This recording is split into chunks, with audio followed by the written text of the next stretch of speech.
नमस्कार, आप देख रहे हैं अपना बिहार और मैं हूं आपके साथ अलीम अतहर। शुरुआत बड़ी खबर से करेंगे।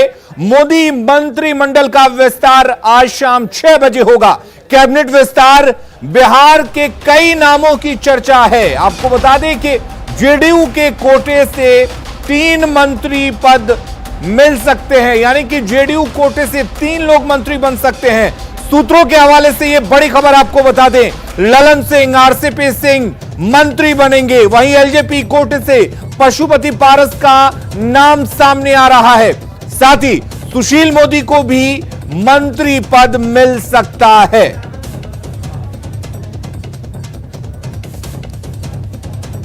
तो 3 लोग जेडीयू कोटे से मंत्री बन सकते हैं, जिनमें ललन सिंह, आरसीपी सिंह का नाम शामिल है। एलजेपी कोटे से भी पशुपति कुमार पारस के मंत्री बनने की सूचना है। इसके साथ ही बिहार की राजनीति से निकलकर केंद्र की राजनीति में सुशील मोदी को जिम्मेदारी दी जा सकती है। जब सुशील मोदी को राज्यसभा सांसद बनाया गया था, तभी से यह उम्मीद जताई जा रही थी कि केंद्र की राजनीति में सुशील मोदी अब अपनी पारी खेल सकते हैं और आज इस पर से पर्दा उठ जाएगा और सुशील मोदी को जिम्मेदारी मिल सकती है। तो आज शाम 6 बजे मोदी मंत्रिमंडल का विस्तार होना है। 3 मंत्री पद जेडीयू कोटे से 3 लोग मंत्री बन सकते हैं। हमारे साथ अमितेश दिल्ली से जुड़े हुए हैं, साथ ही पटना से हमारे साथ आनंद अमृतराज जुड़े हुए हैं। सबसे पहले हम अमितेश आपका रुख करना चाहेंगे, कौन कौन से नामों की चर्चा है? हालांकि लगातार संभावित नामों की सूची हम दिखा रहे हैं, शाम 6 बजे वो कंफर्म भी हो जाएगी, लेकिन क्या कौन कौन से लोग दिल्ली में कैंप किए हुए हैं और क्या कुछ जानकारी है?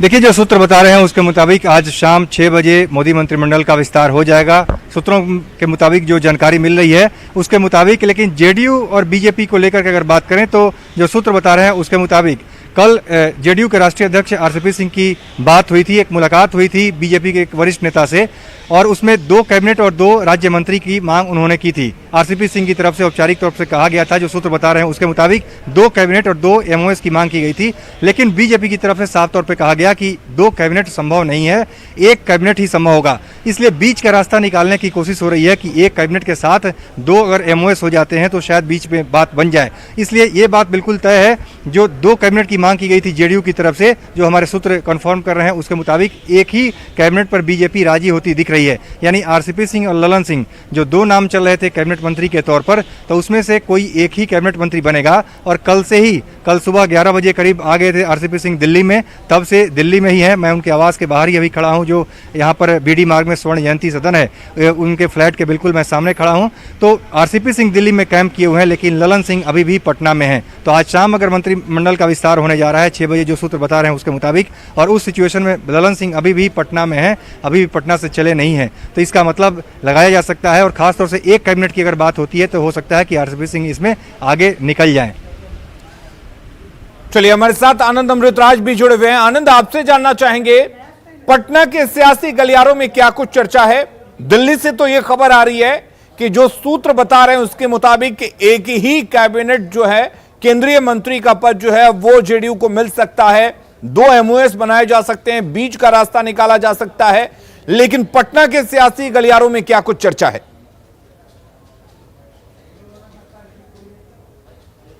देखिए, इस कयास में इस बात पे भी दम दिख रहा है, क्योंकि अगर 2 कैबिनेट बर्थ मिलना रहता जेडीयू को तो ललन सिंह अभी तक पटना में नहीं रहते। मैं अभी तक की बात बता रहा हूं कि अभी तक ललन सिंह अपने पटना के आवास पे हैं, इसके पूरी में जो उनका बोरिंगवुड में माफ कीजिएगा जो उनका घर है उसमें है। तो जाहिर सी बात है कि ललन सिंह अगर मंत्रिमंडल में शामिल होने वाले होते तो शायद अभी तक वो दिल्ली में होते।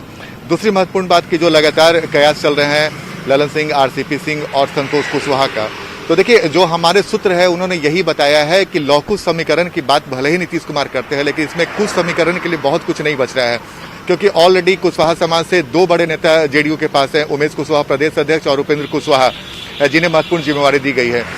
दूसरी महत्वपूर्ण बात हो जाती है कि एक अति पिछड़ा समाज के नेता को मंत्री बनने की जो बात आ रही है कि जेडीयू अपने कोटे से एक अति पिछड़ा को मंत्री बना सकता है, तो वो नाम है चंदेश्वर चंद्रवंशी।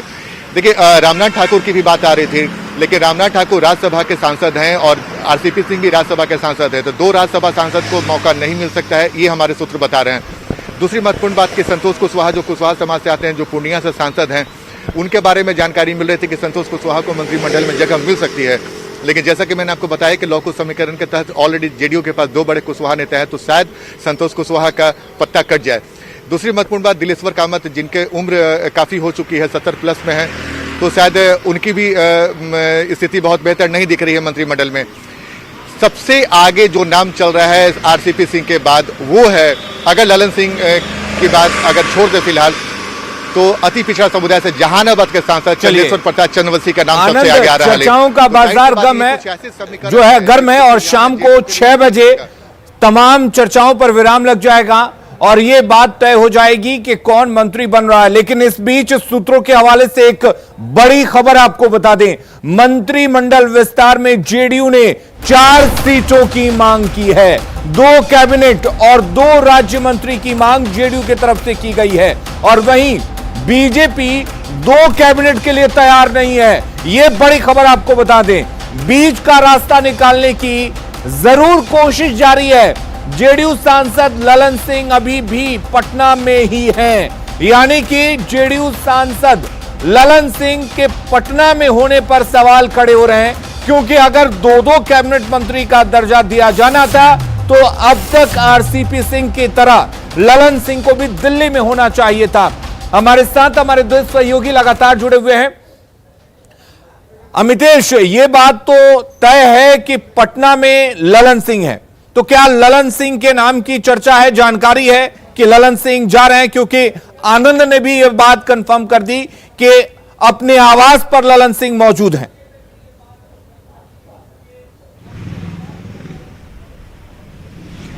देखिए, निश्चित रूप से अगर शाम को 6 बजे मोदी मंत्रिमंडल का विस्तार है तो उस सिचुएशन में अगर जिसको भी मंत्री बनना है तो दिन में भी समय है, 2 बजे भी कोई चलेगा तो दिल्ली पहुंच सकता है। लेकिन अभी जो सूत्र बना रहे हैं उसके हिसाब से एक कैबिनेट बन सकता है जेडीयू की तरफ से, चूंकि बीजेपी 2 कैबिनेट देने के लिए तैयार नहीं है। तो क्या बीच का फॉर्मूला कुछ इस तरह के निकलेगा जिसमें एक कैबिनेट हो सकता है, एक एमओएस स्वतंत्र प्रभार का होगा या एक और राज्य मंत्री होगा, तो 1+1+1 हो सकता है, यानी 3 हो सकता है। तो बीच का रास्ता क्या होगा, इस पर अभी चर्चा जारी है। कल देर रात भी बातचीत हुई थी, टेलीफोनिक कन्वर्सेशन भी हुआ है, और जो सूत्र बता रहे हैं उसके मुताबिक जेडीयू के राष्ट्रीय अध्यक्ष आरसीपी सिंह दिल्ली में है, लेकिन लगातार संपर्क में है मुख्यमंत्री नीतीश कुमार से। तो बीच का रास्ता क्या निकलेगा अगले कुछ घंटों में क्लियर हो जाएगा। चलिए, बहुत बहुत शुक्रिया अमितेश और आनंद आपका तमाम जानकारी देने के लिए। तो शाम 6 बजे का इंतजार करते हैं और यह बात साफ हो जाएगी कि आखिर कौन कौन मंत्री बनते हैं, जेडीयू कोटे से कितने लोग मंत्री बनते हैं, बीजेपी की तरफ से क्या सुशील मोदी को मंत्री बनाया जाता है और क्या एलजेपी को इस बार कैबिनेट में शामिल किया जाता है। और इधर एक तरफ केंद्रीय मंत्रिमंडल का विस्तार होना है, तो दूसरी तरफ दिल्ली में बिहार कांग्रेस की अहम बैठक चल रही है। राहुल गांधी के सामने बिहार कांग्रेस के आवास पर आपको बैठक चल रही है। आपको बता दें 36 नेताओं को दिल्ली तलब किया गया है। टूट की खबरों के बीच अहम बैठक चल रही है, संगठन मजबूती पर बैठक में चर्चा हो रही है और बैठक से एकजुटता दिखाने की कोशिश भी की जा रही है। तो बड़ी खबर इस वक्त आपको बता दें, राहुल गांधी के आवास पर बिहार कांग्रेस के तमाम बड़े नेताओं का जुटान हुआ है। तमाम बड़े नेताओं के साथ राहुल गांधी बैठक कर रहे हैं, जिसमें पार्टी के सभी विधायक, एमएलसी, सांसद और तमाम जो पार्टी के पदाधिकारी हैं वो इस बैठक में शामिल हुए हैं। जाहिर सी बात है कि कांग्रेस में टूट की खबर थी, कांग्रेस के जो विधायक हैं उनमें एक असंतोष की भावना थी, और जिस तरीके से नए प्रभारी भक्त चरण दास ने बिहार का दौरा किया था, उसके बाद कई जगह से विरोध की खबरें भी आई थी, आपसी कलह की खबरें आई थी, और उन तमाम चीजों पर विराम लगाने के लिए ही इस बैठक को किया जा रहा है, ऐसा माना जा रहा है। हालांकि यहां पर मदन मोहन झा ने इस टूट की खबरों से इनकार किया है, भक्त चरण दास ने टूट की खबर से इनकार किया है, लेकिन कहीं ना कहीं टूट की खबर जरूर है और एक तरह से राहुल गांधी ने पार्टी को एकजुट करने की कोशिश की है। पार्टी के नेताओं के अंदर जो असंतोष था पार्टी आला कमान को लेकर, उसको दूर करने की कोशिश इस बैठक में की जा रही है।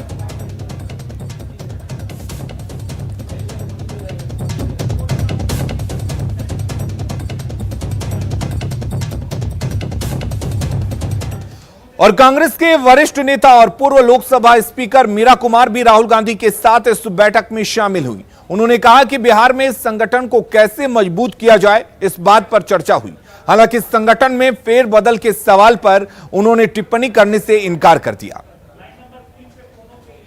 मजबूत किया जाए कैसे, वहाँ की राजनीति में वहाँ पर इस समय बहुत ही जो मुख्यमंत्री है उनसे संभल नहीं रहा है, तो कांग्रेस को कैसे मजबूत किया जाए इस विषय पर चर्चा, इस विषय पर वो राय जान रहे हैं। क्या कांग्रेस संगठन में बदलाव की बात हो रही है मैडम? प्रदेश अध्यक्ष की बात हो रही है बदलाव की लोग? इस विषय में तो मैं कोई टिप्पणी नहीं दे सकती हूँ, लेकिन बिहार कांग्रेस को लेकर के राय जानना चाह रहे हैं राहुल जी, तो इसीलिए सब जितने वरिष्ठ नेता हैं यहाँ पर आए।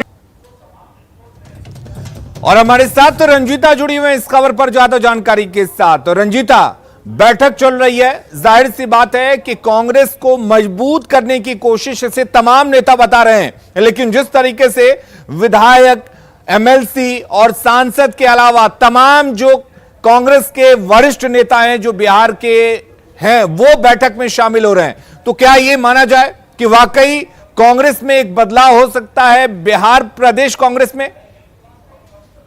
देखिए, बदलाव की खबर तो लगातार चल रही है और जो नेता राहुल गांधी से मिलकर आ रहे हैं उनमें से कुछ लोगों ने कहा भी है कि हाँ, ये चर्चा हो रही है कि संगठन बदलाव होगा, लेकिन राय राहुल गांधी ने नहीं मांगी है। अभी तमाम जो वरिष्ठ नेता हैं उनसे मुलाकात हो रही है। मीरा कुमार निकली है राहुल गांधी से मुलाकात कर, और न्यूज़ 18 से बात करते हुए उन्होंने कहा कि कांग्रेस को किस तरह से मजबूत किया जाए बिहार में, उस पर चर्चा हुई है।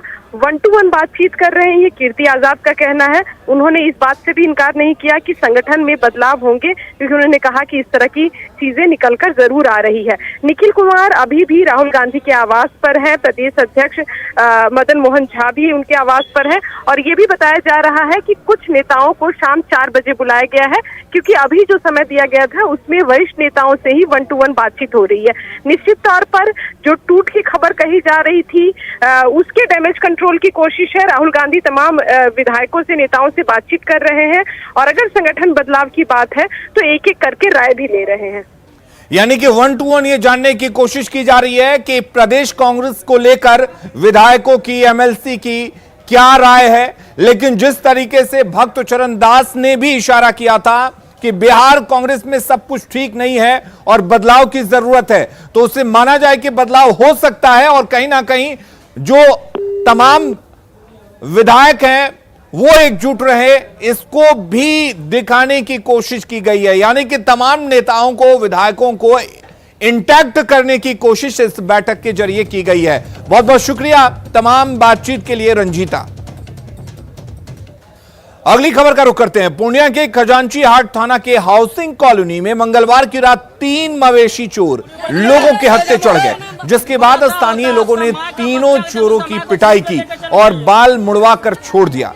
बताया जा रहा है कि हाउसिंग कॉलोनी के ही अंसुआ अंसारी और जम्बो अंसारी गाड़ी पर मवेशियों को चोरी कर ले जा रहे थे, जबकि वरुण झा बाइक चोरी कर रहा था। स्थानीय लोगों ने तीनों को मौके से पकड़ लिया और उनकी जमकर पिटाई की। हालांकि पुलिस ने घटना की जानकारी से इनकार किया है और कहा है कि छानबीन की जा रही है।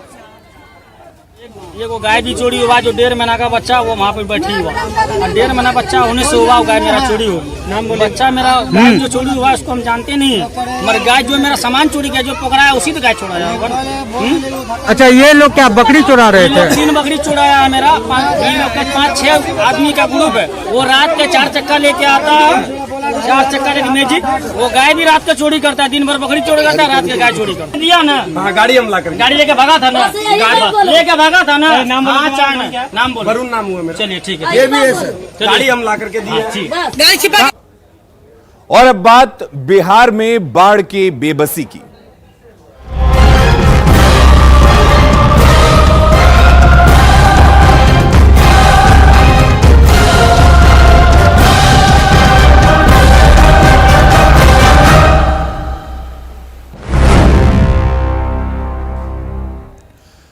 बिहार में जिंदगी बाढ़ में बेबस है और बगहा में मसान नदी ने भीषण तबाही मचाई है। रामनगर इलाके में नदी अब तेजी से कटाव कर रही है। लोग अपने हाथों से अपने घर को उजाड़ रहे हैं ताकि कुछ सामान को बचाया जा सके। रामनगर प्रखंड के शेरवा, देवराज, करैया टोला और धनरपा में कटाव का ज्यादा कहर देखा जा रहा है। इन गांवों के लोग सुरक्षित जगहों पर पलायन कर रहे हैं। शेरवा देवराज हो, रामनगर ब्लॉक में पड़ेला। यहाँ मसान नदी पिछला 1 महीना से सारा गांव वाला लोग के परेशान कर देले बा। हमनी के केहू तरह निहोरा करके यहाँ से फ्लड कंट्रोल के अधिकारी लोग के बोला के यहाँ हमनी के कुछ काम कराओ तनी सन। यहाँ बांस वाला के जौन काम होइल बा, देखिए नदी के ओह पार चल गइल बा। ई जौन जगह बाच गइल बा, ई नदी के पहले कहानी रहे, अब 20 फीट हेने चलल बा। गाँव के लोग के इतना परेशानी बा कि क्या कहल जाओ। अब विभाग में जितना भी टेक्निकल स्टाफ बा, नदी के आगे पूरा अग्नि परीक्षा हो गई, वो लोग घुटना फेंक दिलस, लेकिन नदी नहीं के मान पावत अपना आप के। एहमे जबले बोल्डर के काम ना हुई, चाहे जियो बैग के काम ना हुई, तबले ये गाँव बाँचे नहीं। मैक्सिमम 40 लोग यहाँ से दूसरी जगह जाकर शिफ्ट हो गए हैं। अभी फिलहाल आप देख सकते हैं इस घर में जो अपना पूरा ये झोपड़ उड़ा कर दूसरी जगह जाकर शिफ्ट हुए हैं। अभी भी इसका काम चल रहा है, इसका तोड़ना का तोड़ कर ईंट उट निकाल रहे हैं। और ये भी एक नेव पड़ा हुआ था, लेकिन ये भी टूट गया है। और नदी आप इधर देख ले कितना नजदीक में आ गया है। और सरकार के तरफ से हम लोग कोई सहायता नहीं मिल रहा है। जो भी हो रहा है बांस फाइलिंग हो रहा है। जल संसाधन विभाग की ओर से कटाव रोकने के लिए किए गए उपाय नाकाफी साबित हो रहे हैं। अधिकारी भी तेज कटाव से हैरान हैं। तो अभी वो लोग आकलन करेंगे कि यहाँ किस तरह का, किस स्वरूप का फ्लड फाइटिंग काम करना है, किस तरह का नेचर ऑफ द वर्क वो लोग फ्लड फाइटिंग में भी ले सकते हैं। फिर उनके आकलन के बाद हम उनसे बात करके यहाँ पे उसी तरह का फ्लड फाइटिंग का काम करवाया जाएगा। अभी सर इसमें सबसे प्राथमिकता ये है कि जो ये धनरपा बांध है इसको सुरक्षित रखना हम लोग की प्रथम प्राथमिकता। और बगहा में बर्बादी के निशान को दिखा रहे हैं न्यूज 18 संवाददाता मुन्ना राज। नदी ने तबाही की नई इबादत लिख दी है। हम अभी पहुंचे हैं सलाह बरियरवा पंचायत के मुरला गांव में। और गांव की जो तस्वीर आप देख रहे हैं, ये मुख्य सड़क है जो सीधे रामनगर से जोड़ता है। और सड़क की क्या स्थिति बना रखी है पानी की धारा ने, आप देख सकते हैं किस तरह कल तक सरपट जहां वाहन दौड़ते थे वहां अब हिचकोले खाने की मजबूरी है। गांव की पुलिया का स्थिति देखिए और तमाम ऐसी सड़क की जो स्थिति है आप देख सकते हैं क्या स्थिति है। वहीं दूसरी तस्वीर हम आपको दिखाना चाहते हैं कि मसान नदी की धारा ने कैसे बर्बादी की कहानी लिखी है। इस घर को पूरी तरह क्षतिग्रस्त करने के साथ ही ये गांव देखिए, इस गांव में तमाम ऐसे परिवार हैं जहां मसान नदी की उपंती धारा ने बर्बाद कर दिया है। एक परिवार है देखिए जिसका सब कुछ मसान नदी की धारा ने छीन लिया है। अब इनके पास कुछ बचा नहीं है। जो भी इनके पास था मसान नदी की तेज उपंती धारा ने इनको बर्बाद कर दिया है। क्या क्या नुकसान हुआ है? बस नुकसान भइल बा। बाबू कपड़ा लाता बर्तन भरिया जौन सब रहे कहाँ दे बेटा बेटी लिया के दालो संतान कहीं का बर्तन तो पता कैसे ही का बर्बादी भइल छ? भोजन तैयार कर दिया बस जर गई लेके बेरुआ के बम देना बढ़ गई। पानी के आइल तक कैसे करवा लोग खाना बनावत नहीं रहा जा घरवा जर लगे जा होई घरवा डोल कर जाऊं हम कार के आदमी घर बनवाओ। तो आप देख सकते हैं किस तरह बर्बादी है। लगातार पानी में लोग कैसे भी जुगाड़ करके भोजन बनाते थे, वहां भी उनको परेशानी हुई है। कुछ लोग हैं उनसे जानने की कोशिश करते हैं कैसे क्या बर्बादी हो गई है गांव में। इस मसान नदी ने क्या बर्बादी मसान नदी ने जो तांडव किया है यहाँ पर, पूरा घर पूरा सब कुछ बर्बाद कर दिया है। घर द्वार सब कुछ। और सड़क का स्थिति आप देख ही रहे हैं टेलीकास्ट के माध्यम से। हम मुरला के अस्थाई निवासी हैं। जो घर का सीनरी आप देख रहे हैं ये मेरा ही घर है। तो कैसे सरकार के स्तर से अभी तक क्या फायदा हुआ? सरकार के स्तर से अभी तक कोई प्रक्रिया नहीं हुआ है, कोई फायदा नहीं हुआ है। तो देखिए आपने कि किस तरह मसान ने तबाही मचाई है। और ये बगहा का एक मुरला गांव नहीं है, ऐसे तमाम गांव है जहां नदी की उफनती धारा ने तबाही की कहानी लिखकर लोगों को बर्बाद कर दिया है। और सरकारी स्तर पर हम राहत की बात करें तो अभी तक फाइल आगे नहीं बढ़ी है। मुन्ना राज, न्यूज 18 मुरला बगहा। सीतामढ़ी जिले के कई गांव में बाढ़ का पानी भर गया है। ऐसे में बीमार पड़ने पर डॉक्टर के पास पहुंचना किसी चुनौती से कम नहीं है। बरौनी गांव के बलदेव महतो की अचानक तबीयत बिगड़ गई। बाढ़ के कारण परिजन उन्हें घर से खाट पर लेकर निकले। रास्ते में पानी था तो खाट को नाव पर लादा गया। उसके बाद नदी को पार किया गया। नदी पार करने के बाद बलदेव महतो को परिजन ऑटो पर लेकर अस्पताल ले गए। आपको बता दें कि बरौनी गांव बागमती नदी के तटबंध के अंदर बसा हुआ है।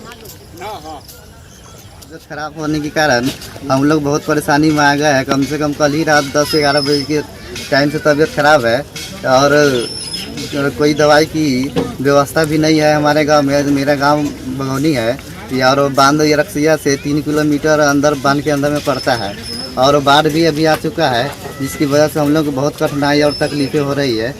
और हम लोग खट्टी के सहारे से लाए हैं अपने बाबा को और अभी बांध तक आए हैं, लेकिन एम्बुलेंस को भी कॉल किए लेकिन उसका भी कोई फोन लग नहीं रहा है। अचानक तबीयत खराब हो गई है। मेरे पास कोई सुविधा ना होने के कारण, पानी नदी में बहुत बढ़ जाने के कारण हम लोग आ नहीं पाए हैं। हमारा हर 3 किलोमीटर दूरी है जहाँ पर कोई एम्बुलेंस नहीं आ सकती है, नहीं कोई यातायात सुविधा है।